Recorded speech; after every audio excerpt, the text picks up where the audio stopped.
pambiling prutas para mabilis kang gumaling. No? Ingatan mo na masaya ako na nangyari na operahan ka na. No? Thank you talaga kay Lord. Isa tayong dahilan or instrumento ni God para matulungan ang isang nanay. Kung nung unang tagpo ay iyak ng iyak si nanay dahil hindi niya alam kung kanino siya hihingi ng pamasahe, pambiling gamot, hindi niya alam kung saan siya lalapit na ospital. Dahil sa tulong natin, nagkaisa tayo at gaya ng paulit-ulit kong sinasabi, dahil sa gabay ng ating Panginoon, eto na siya. May natulungan na naman tayo. Kaya congrats po sa Team Daddy Frankie, congrats kay nanay, congrats sa mga taong nagpahatid ng kanilang tulong pinansyal. Maraming salamat, Nay. Babalikan pa rin kita after ng mga ilang araw, no? Pupuntahan ko rin yung isang bata na tinutulungan din namin. May schedule na siya. Kabayan, mga kabarangay, napakasaya ko dahil may accomplish na naman tayo, may natulungan na naman tayo. Dahil po yan sa inyo. Kaya kabayan, sa mga bago pa lang sa aking channel, sa mga hindi nakikilala sa akin, kali hindi ka pa nakapag-subscribe sa aking YouTube channel, ako'y maglalambing, mag-subscribe ka na lang para mas makatulong pa tayo. At pa-share na rin yung mga upload videos natin. No? Kasi sa pamamagitan, kabayan, ng pag-share mo ng mga upload videos natin, dyan po kami kumukuha ng mga itinutulong natin sa kagaya nila nanay. Oh! Hello, Nay! Kumusta ka na? Ay, ayos na Daddy Frankie. Thank you very much. Tapos na. Naoperahan ka na? Opo. Opo ako, Nay. Magandang morning ulit. Salamat sa Panginoon na operahan ka na. Kumusta na ang pakiramdam mo ngayon? Okay na po ako. Hindi naman na masakit yung opera ko. Wala nang masakit. Opo. Yung sa loob, yung nararamdaman mo. Wala na po. Yung tiyan mo, lumiit na. Maliit na. Dati, buntis. Kaya nga dati nga ang laki-laki ng tiyan ko, biglang lumiit ng ganito Ano yung talagang biniak talaga? Opo, talagang. Tapos tinanggal lahat ang bituka? Hindi naman daw. Inugasan lang daw nila Daddy Frankie. Tapos? Tapos sinanggal lang daw yung yung bukol. Tapos mayroon daw akong appendix. May appendix ka rin. Opo, kasama na daw sa may bukol na. Tinanggal na? Opo. Oo. Kaya nga daw lumalaki yung tiyan ko dahil nga daw sa dahilan sa gano'n. Sa may bukol. Tapos kasama na rin yung bukol. So, nung natanggal na daw nila yun. Inugasan daw nila yung tiyan ko, yung bituka ko. Marami nga daw yung tubig. Tapos yun, ang ginawa na lang nila. Buti na lang, Nay, napaopera na. Opo, kaya Kasi yung unang exam sa'yo, hindi natin alam na may appendix ka. Opo, totoo yun. So, pag- walang sinabi sinasabing sa- appendix. Opo. So, nung naoperahan, nalaman, na-discover, may appendix. May kasama pa lang. Pero ano lang siya, Daddy Frank, kung baga mag-uumpisa pa lang siguro. Kaya Pero kahit na, hindi ko pa pag kasi nagsimula ang appendix, once na nag-intro na yan, at syempre, akala mo, ibang sakit. ibang sakit. Opo. Yung appendix, pag pumutok, doon ka mamamatay bigla. Opo. Kaya nga sinasabi nga ng doktor, kung baga mag-uumpisa pa lang daw yung appendix. Kaya hindi ko pa nararamdaman yung sakit. Kasi nga kahit gano'ng malaki na yung tiyan ko, hindi ko nararamdaman yung sakit. Basta lang nahihirapan lang akong kumain na gusto kong kumain ng marami, hindi ako makakain ng madami dahil nga sa parang busog na ako. Tapos mamaya-maya, nagugutom ako, maya-maya, nagugutom ako. Kaya yun ang nararamdaman ko. Kaya nagpapasalamat na nga ako sa mga doktor na salamat Diyos na ano nyo ako, nasampot nyo ako. Kasi hirap na ako doon. Okay lang yan, nanay. Talagang ganyan yan. Hindi naman ikaw yung may ganyan. Marami kami na operahan, sabay. Oo, sabay-sabay. Oo, sabay-sabay kami. Na inoperahan mo. Hindi maganda. Maya nagpapasalamat ako sa Panginoon na Lord. Salamat po kahit pa paano natapos ko na yung problema ko. Hindi na ako nahihirapan. Kahit kunting nagpapagaling na lang ako ng kunti. Medyo mahirap-hirap pero tiisin ko. Mahirap pala pag ganito na marami kang nararamdaman yung nasusukan mo. Tapos yung parang gutom ka lang na, gutom ka palagi. Mm-mm. Pero ayaw mo naman kumain, isuka mo. Mm-mm. Kaya nga, Nung time na malaki pa ang tiyan mo. hindi, ngayon lang. Ay, kahit ngayon. Ngayon, kaya nga nahirapan ako, hindi ako makakain ng tas suka ako ng suka. Ang sakit na ng tiyan ko, kaya nga, inaano ko na lang na sana, hindi na lang ito magka-diferensya yung tiyan ko. Dahil siyempre, pag nagsuka tayo, hindi ba mapirsa yung tiyan. Mm-mm. Kaya iniingatan ko na nga, hindi nga mapipirsa dahil nga sa suka ako lang ng suka. Kailan po kayo babalik doon? Check out. Mga Wednesday. Wednesday, dapat itong naglabas kami, Daddy Frankie, na-operan ako ng Friday. Mm-mm. Sa Biyernes, Sabado, Simba, pinauwi na kami dito. Mm-mm. Tapos Simba, Lunes, Martes, Miyerkules, ipapababalik ako ng doktora, check upin nga daw ito. Opo. Oo, kailangan yun. Sabi ko, Dok, hindi ko kaya, Dok, magbiyahe ng ganito kasi ang layo-layo. Mm-mm. O saan? Tapos wala naman kami sasakyan na magta-tricycle lang kami no halimbawa o kaya mag-arkila kami ng sasakyan. Ang hirap ko pa rin, Dok, kasi nga 3 days pa lang naman na operan. Ang hirap-hirap ko na Dapat ambulance kasi malambot para may stretcher kayo. kahit maano rin yung pag nag-alog-alog ng ganito, Oo. mararamdaman Ay, mo oo. talaga na Dapat masakit. pala hindi mo na umuwi, kahit 10 araw. Hindi, talagang ganun talaga sila, Daddy Frankie, ang lahat sila na naoperaan. Mm-mm. Basta pag opera nila, schedule nila Friday talaga, linggo pa uwi na sila. Yun ang patakaran nila doon sa ospital. Mm. Kasi okay naman daw kami, kumbaga, ang hinahanap lang nila doon kasi kung halimbawa makautot ka na, makaingat ka na, makabawas ka na, Mm. okay na. After ng opera, pag nakautot ka na, Okay na. okay na. Dapat hindi ka umutot. Kahit wala akong kinain, talagang nauutot. Nautot ka, hindi, nilihim mo. Pinigil mo sana. Di ba, minsan pinipigil natin utot natin. Gusto ko namang umuwi. Mahirap naman yun. Kahit sabihin natin na aircon yung kwarto namin, Oo. mahirap. Bakit mahirap? Mahirap din kasi dami namin. Kumbaga common. Sa isang kwarto may aircon nga pero Marami kami. okay lang. At least na, di ba? Nung time na malaki ang tiyan mo, pinagpipray mo na maopera ka. Opo. Ngayon ang iniisip mo na lang, yung maghilom yung sugat. Maghilog yung sugat po na sana malagpasan ko pa rin kahit ganito, Daddy Frankie. Sabi ko nga, medyo minsan nararamdaman ko na para nangihina pa rin ako, Tas sa suka, hindi ka makakain. Gusto mong kumain, hindi ka makakain ng madami. Kaya nga po babalik kayo, Nay, para explain mo yung nararamdaman mo sa kanila. Opo, kaya balik kami no Wednesday. Sila pa rin nakakaalam yan. At hindi naman nila kayo pa uuwiin kung alam nilang hindi pwede. Hindi mo kaya. Opo, alam. sila ang nakakaalam. Opo. Basta mula nung galing ka ng ospital pag uwi dito, pagbalik doon, explain mo lahat yung nangyayari, nararamdaman. Opo.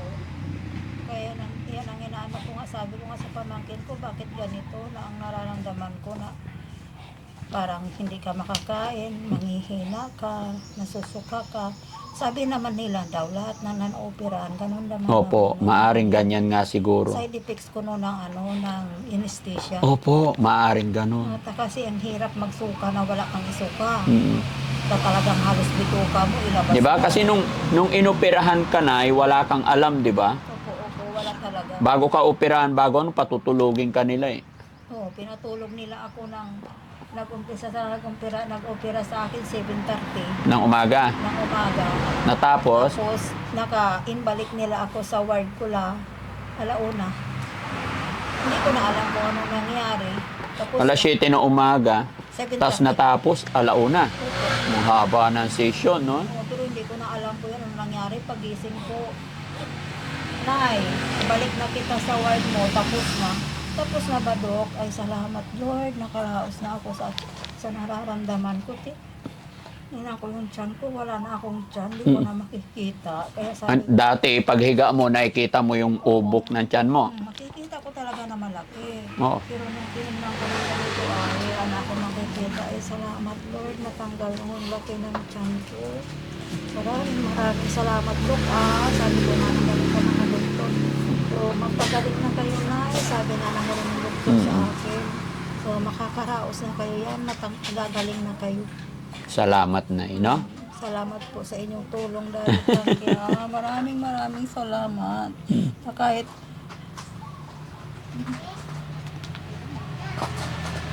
Sige, Nay, huwag ka lang umiyak, Nay, para hindi mapuwersa yung sugat mo.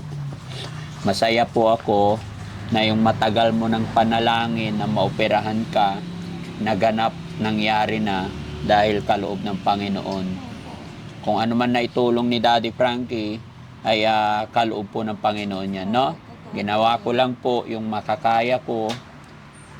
Ako ay instrumento lang din ng ating Panginoon, no? po yun. Pagpe-pray pa rin namin ng mabilis mong paggaling para makapamuhay ka na ng normal. Kaya nga po kailangan natin maghanap buhay kasi alam naman mahirap ang buhay natin. Hindi naman pwede na ganito na lang palagi. So, paano ka naman kumakain, Nay? Sa umaga, anong kinakain mo? Makain ako ng quaker oats. Quaker oats. Kaya may sopas. Ano po? Sopas. Sopas, yung mga soup. Mga soup na Oo. mauna, hindi daw pwede yung munang Mga solid food, wag muna. Especially yung karne na matigas. Oo, hindi naman ako kasi mahilig talaga sa karne.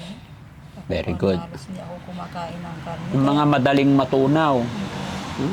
May gamot naman kayong iniinom. Opo, mayroon po. Inigay nila sa akin. Galing sa kanila.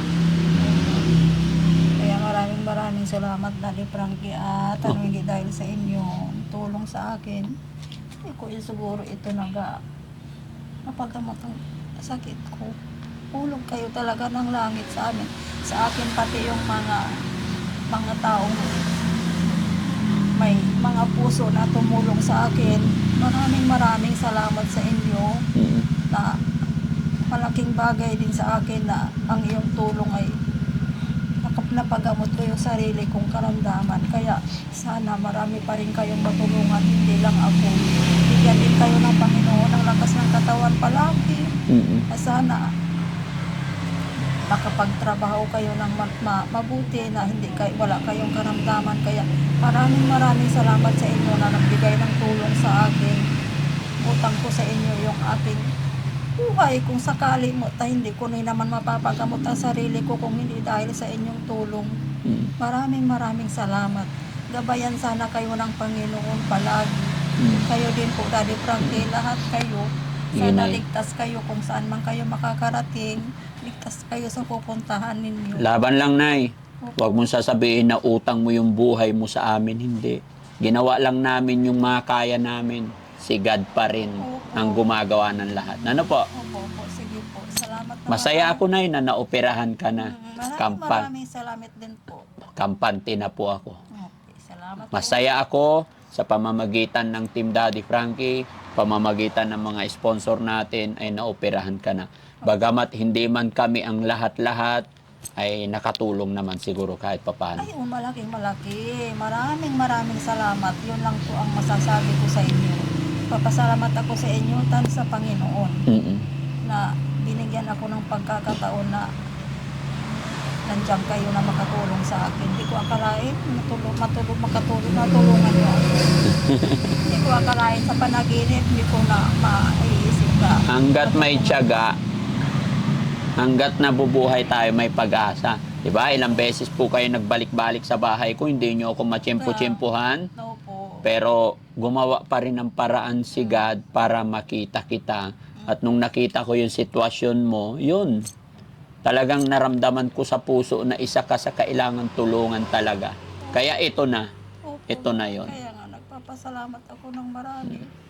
Sige, Nay. Basta hangad ko ang mabilis ang paggaling mo, ha? Opo, sige po, salamat po. Wala naman ang bibilhin mga gamot. Wala naman po. Hmm. Kaya lang, may mga iba pa rin na hindi namin. Sige, okay lang. Okay lang. Bigyan pa rin kita pambiling prutas, Nay. Para mabilis kang gumaling, ha? Okay. Salamat. So, meron na akong 3,000 dito, Nay. Pambiling prutas para mabilis kang gumaling. Okay. No? Ingatan mo, Nay. Masaya ako na nangyari na operahan ka na. No? Thank you talaga kay Lord. Thank you. Anong sabi ng mga anak mo po? Ay, nagpapasalamat din po sila sa inyo na nandyan kayo na tumulong sa akin. Dahil sabi nga nila, alam naman ng Diyos na mahirap yung buhay namin. Hindi namin utang, oo. Saan naman ako kukuha ng pambayad ko? Yes. Halimbawa, Napakalaking bagay, Nay, na may mga taong tumulong sa atin. Kasi kung walang tumulong agad-agad, hindi pa natin alam, baka tumagal-tagal pa, may appendix pala. Oo, yun O, di ba? nga, oo. So, very thankful tayo in the early time na pa-opera na. Kaya nang sinabi ko, syempre, naghihintay pa tayo pamasahe, maghahanap pa. So, hindi natin alam. Ngayon nangyari na, okay na, no? So, yun mga kababayan, mga kabarangay. Ito na po yung update ko sa inyo about kay, nanay. Ano yung pangalan niyo ulit? Ha? Connie. Nanay Connie na nagpunta sa bahay nung simula, hinihingi niya inilalapit niya yung tiyan niyang malaki. Kung naalala niyo yung unang tagpo namin, akalain mo buntis. Di ba? Pero dahil sa tulong ninyo, mga kababayan, sa pamamagitan ng pag-share nyo ng videos namin, napanood ng ating ibang mga kababayan, may mga nagpadala tulong pinansyal kay nanay. Siya rin naman yung dinala ko't ibinigay. At dahil doon, napa-opera na. May mga pamasahe na sila. Babalik pa sila para sa check-up. Pero nakita natin yung accomplished na kumbaga. Ipag-pray na lang natin mga kababayan na sana gumaling na ng tuluyan si Nanay Connie. No? Kaya mga kababayan, yung mga nagpadala ng tulong pinansyal kay nanay, maraming salamat. Napakasarap sa pakiramdam talaga na isa tayong dahilan or instrumento ni God para matulungan ang isang nanay. Kung nung unang tagpo ay iyak ng iyak si nanay dahil hindi niya alam kung kanino siya hihingi ng pamasahe, pambiling gamot, hindi niya alam kung saan siya lalapit na ospital. Dahil sa tulong natin, nagkaisa tayo at gaya ng paulit-ulit kong sinasabi, dahil sa gabay ng ating Panginoon, eto na siya. May natulungan na naman tayo. Kaya congrats po sa Team Daddy Frankie, congrats kay nanay, congrats sa mga taong nagpahatid ng kanilang tulong pinansyal. Maraming salamat, Nay. Babalikan pa rin kita after ng mga ilang araw, no? Pupuntahan ko rin yung isang bata na tinutulungan din namin. May schedule na siya. Kaya very lucky po kayo kasi kayo na operahan na, siya hindi pa.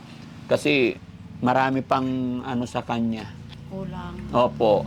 Hindi ko man masabi lahat. Nasa pamilya rin kasi minsan ay nasa tinutulungan din kasi namin. Kasi hindi na po pwedeng tutulong lang kami ng tutulong. Kailangan tulungan din ang sarili. Opo, number one. Yan ang number one. Diba? Opo. Hindi naman kasi lahat Yung iba kasi kagaya nung isa namin tinulungan. Unang kita ko sa kanya. Kagaya ng ginawa ko sa inyo. Yung isa kong tinulungan, ay sabi ko hindi na biro-biro yung sakit nito. Dalhin na to sa ospital. Bigay ako 10,000. Sabi ko, huwag kayong matakot. Gawan nyo ng paraan. Babalikan ko po kayo, tutulong ako sa abot na aking makakaya. So, bigay ako ng 10,000. Pagbalik ko, nandoon pa rin. Hindi pa rin nadala. So, nagbigay pa rin ako ng 10,000. So, naka 20K na. Hindi naman sa binibilang. In-explain ko lang, Nay, doon sa mga nakakapanood na hindi po pwedeng hintayin mo lang yung tulong. Tinutulungan ka, tulungan mo rin ang sarili mo. Sabi nga ni God, nasa Diyos ang awa, nasa tao ang gawa. Di ba? Kaya, yun,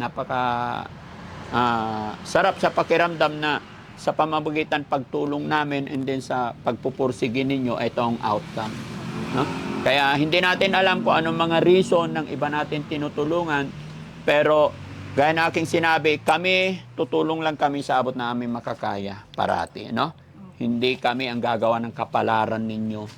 Tayo mismo sa sarili natin. Kasi pag gusto natin, may paraan Opo. di ba? Kayo ang matyaga po kayong pupila. Matyaga kayong pupunta doon. Kahit malayo. Di ba? Kasi hingi tayo ng tulong, hindi naman lumapit tayo sa isang tao, hingi ako ng tulong, lahat ng gusto mong tulong andoon na. Hindi. Di ba? Hingi tayong tulong dito kay mayor, hingi tayo kung congressman, kung kani-kanino, hanggang ma-reach natin yung ating kailangan. Di ba? O, sige na, ayaw ko masyadong mapagod ka. Sana napasaya ka namin sa araw na. Saya po ako dahil nga sana gumaling na ako. Tapos dahil sa inyo, kasama din kay Panginoon. Maraming salamat, Nay.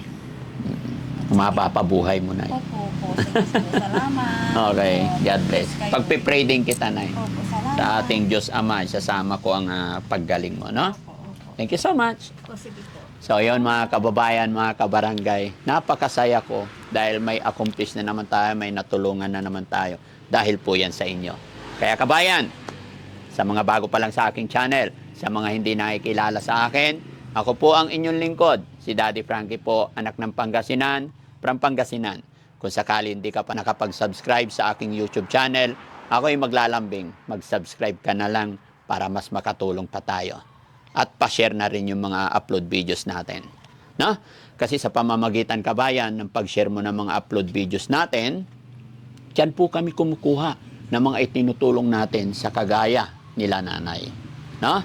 At syempre, kung gusto mo mapanood ng buo ang mga upload ni Daddy Frankie, gusto mong makilala ng ganap si Daddy Frankie, puntahan mo ako sa aking YouTube channel. May upload ako gabi-gabi, 7:08 ng gabi. Yun. Maraming salamat po. Magandang umaga, magandang gabi. At shoutout po sa lahat ng ating mga kababayan OFW, mga kababayan natin na nasa ibang bansa, sa lahat ng mga sponsors natin, sa Team Rise Above, headed by Tita Hani S, Flirty Sadi, ayan, Linlin Garrido, kung sino-sino pa, kay Sweet Charm, kay Tamura-san, maraming salamat. Kay Philippine 888, thank you so much sa walang sawa pag-support. Kay Tita Au, maraming salamat. Rick Aningat, kay MK Inday Okray TV, Team Saltik. Yan, maraming salamat po sa inyong lahat. Ito ako, nakakatulong dahil po sa inyo. Yan ang parati kong sinasabi. Magandang buhay po. Love you all and God bless.